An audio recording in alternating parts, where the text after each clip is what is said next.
So, why does Hamlet remain the ultimate tragedy of delay? We've all been told the standard narrative, right? That Prince Hamlet was just indecisive, paralyzed by thought. But let's challenge that for a moment. What if that delay wasn't weakness? What if it wasn't a psychological flaw at all? What if it was a game? Exactly. A highly sophisticated, strategic, rhetorical game played by a philosophically trained prince against an entire authoritarian state. That shift in perspective is really the central argument of our analysis today.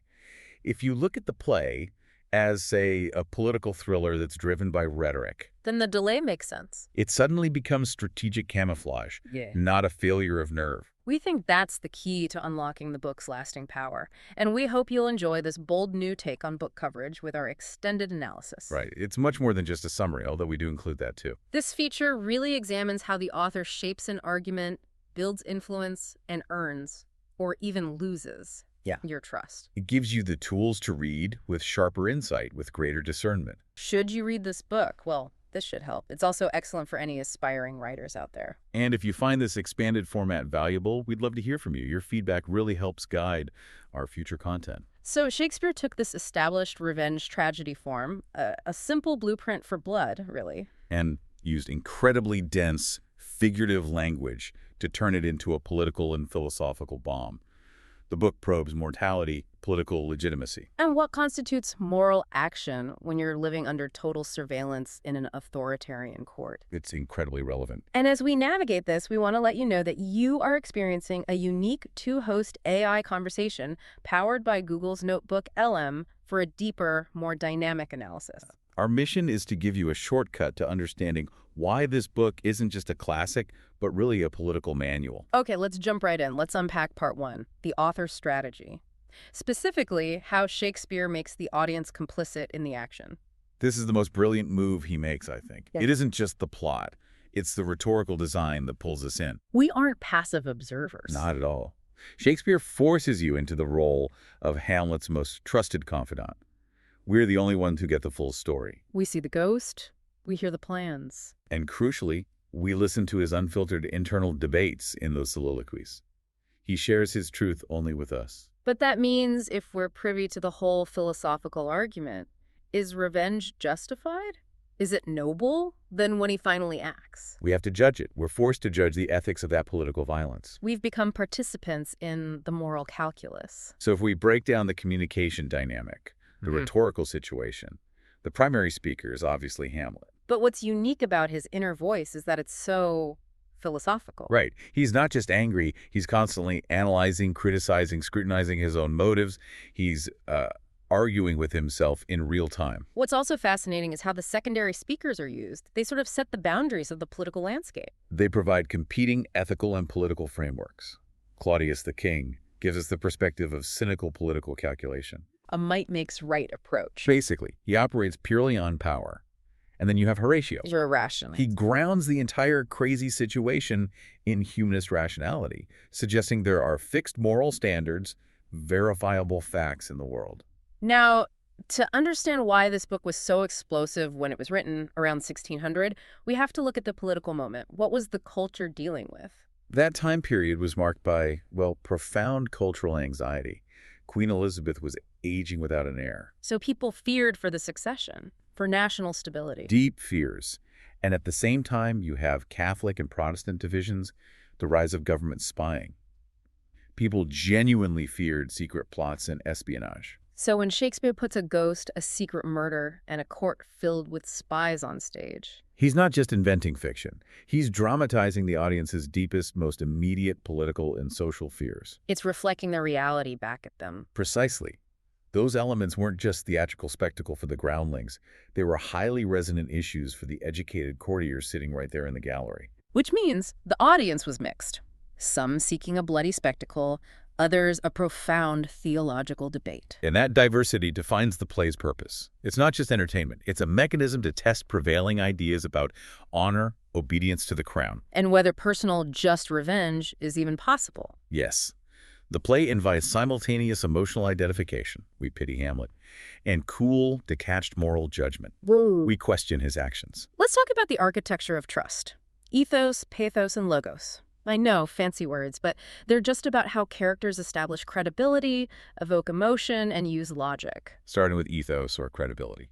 So how does Hamlet build and then totally demolish his own authority? Well, Shakespeare performs this brilliant balancing act. We're initially drawn to Hamlet because of his keen wit, his profound learning. And his visible revulsion at all the corruption. Exactly. All of that establishes his ethical authority. He seems like the only moral man left in Denmark. But if he's so moral, I mean, how does Shakespeare get away with making him so cruel? And that's where the balance is destroyed.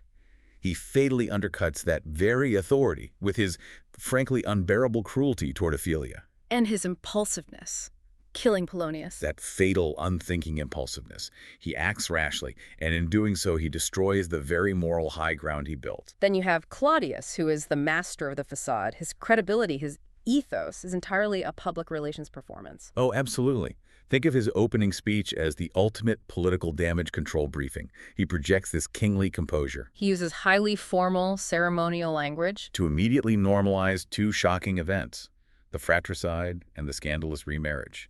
He's trying to convince everyone that chaos has been contained. But the audience knows better. We do, because his later soliloquy, his confession, exposes that massive gap between the kingly persona he performs and the villainous truth tearing apart his conscience. That gap is the source of all the dramatic tension. It is. Now for pathos, the emotional core. If there's one passage that crystallizes universal human suffering, it has to be or not to be. It concentrates emotion so brilliantly. He voices this generalized human fatigue and suffering, the famous slings and arrows of outrageous fortune. So by connecting his private suicidal thoughts to this universal sense of weariness, Shakespeare makes Hamlet's pain accessible to everyone, regardless of their station. It's not just a prince weeping. It's humanity questioning existence itself. and the emotional field gets wider than just Hamlet, doesn't it? We also see the cost of this corruption on the powerless. Yes, Ophelia's descent into madness and Laertes' raw, immediate grief are crucial. They show how the high-stakes political intrigue at Elsinore describes those with the least power. Their suffering amplifies the emotional cost of the entire tragedy for us, the audience. It does. So that deep exploration of internal life, the logic of decision-making, that brings us to Logos.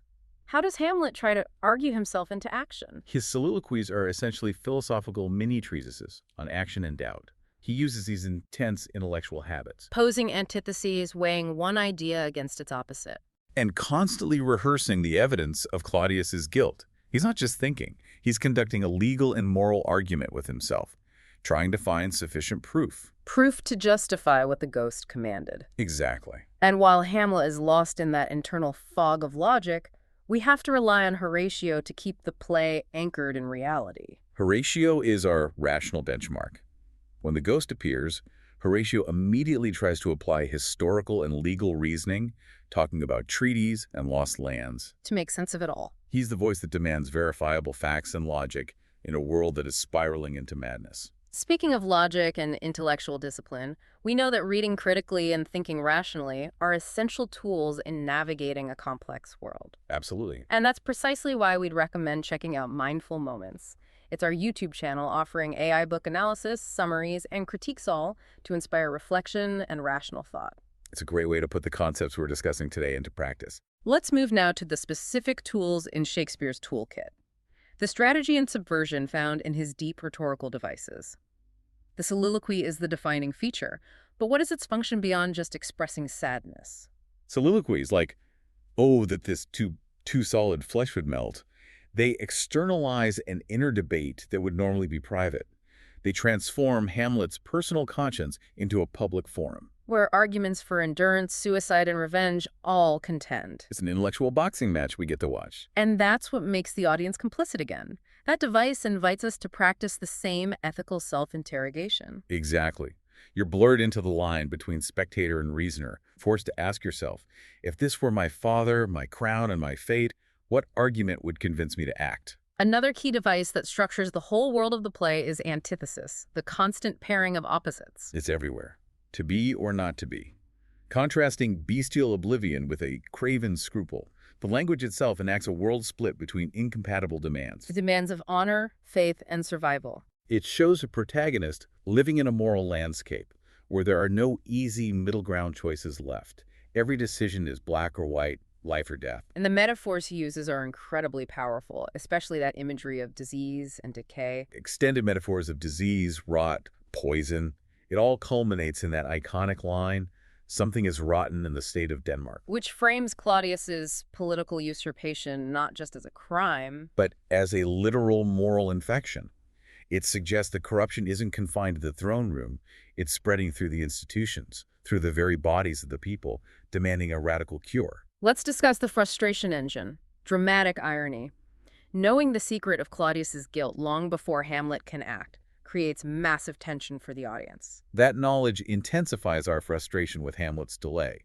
We know the truth, so we focus our attention not on if he will act, but how he can possibly do it in a court that is constantly watching him. So it forces us to pay attention to mechanisms of deception and surveillance. Yes, exactly. And his foils, Laertes, and Fortinbras, they're essential to sharpening our understanding of Hamlet's unique hesitation. They serve as convenient contrasts. Both of those characters are defined by their prompt, warrior-like, uncomplicated revenge. They act immediately. Immediately. Which highlights the depth of Hamlet's moral and philosophical scrutiny. His delay isn't about cowardice. It's about weighing the immense ethical cost of the action required. Finally, let's connect the literary structure to the book's lasting philosophical and political relevance. Shakespeare inherited the conventions of revenge tragedy, but he completely subverted the entire genre. He was given a simple story. Ghost tells son to kill uncle, but he stretched the form. Hamlet moves away from straightforward vengeance. And becomes a prolonged meditation on psychological paralysis and ethical ambiguity. The delay isn't a problem to be solved. It's the core of the drama. It's the space where we explore what it truly means to act rightly when the entire system is rigged against you. And the environment he creates, Elsinore, is a terrifying portrait of authoritarianism and surveillance. Think of it like a corporate environment where everyone reports to the boss, who also happens to be a murderer. The network of spies, Polonius, Rosencrantz, Guildenstern. The constant eavesdropping. It constructs Elsinore as a place where genuine speech is dangerous and performance is compulsory. You must smile, conform, and pretend that nothing is wrong. And that context completely reframes Hamlet's madness. It stops being a sign of genuine breakdown. It becomes a survival tool. Yes. We analyze Hamlet's feigned madness as a brilliant rhetorical strategy, a protective mask. It allows him to speak oblique truths that cannot be named openly. If he were sane and said the king is a fratricide, he'd be immediately executed for treason. But if he's mad, his piercing critical statements are just dismissed as ravings. Yet they still pierce the required performance of the court. He weaponizes madness to speak truth to power. This layering of political critique and philosophical inquiry is why the book endures. It's highly theological, too. The decisions Hamlet faces aren't just practical. They're arguments about the nature of heaven and hell. Right. Absolutely. The play repeatedly situates individual choice, whether to seek revenge, which was traditionally sinful, or commit suicide, also forbidden against competing doctrines of providence, purgatory, and the afterlife. The ghost's call for revenge is arguably a Catholic call in a Protestant nation. Which forces Hamlet into an impossible theological bind. So his decisions about action become deep, metaphysical arguments about divine justice versus human responsibility. And this layering of spiritual inquiry onto a sensational revenge plot is the fundamental reason the book continues to invite intense philosophical and political readings today. Shakespeare didn't just write a play about a moody prince. He created a lasting manual on how to navigate a morally corrupt system without destroying your soul or getting yourself killed. The genius of Shakespeare here is that he gave Hamlet a strategic mask madness to allow him to speak the truth in a dangerous world. It really makes you think. Given that Hamlet's feigned madness was his strategic mask, what modern-day authoritarian courts, whether they're political systems, professional hierarchies, or simply suffocating social environments, require us to adopt our own forms of strategic obliqueness just to speak the truth? That's a thought for you to carry forward. Click the link on screen for the in-depth book summary, subscribe, share, purchase via our link, and think rationally.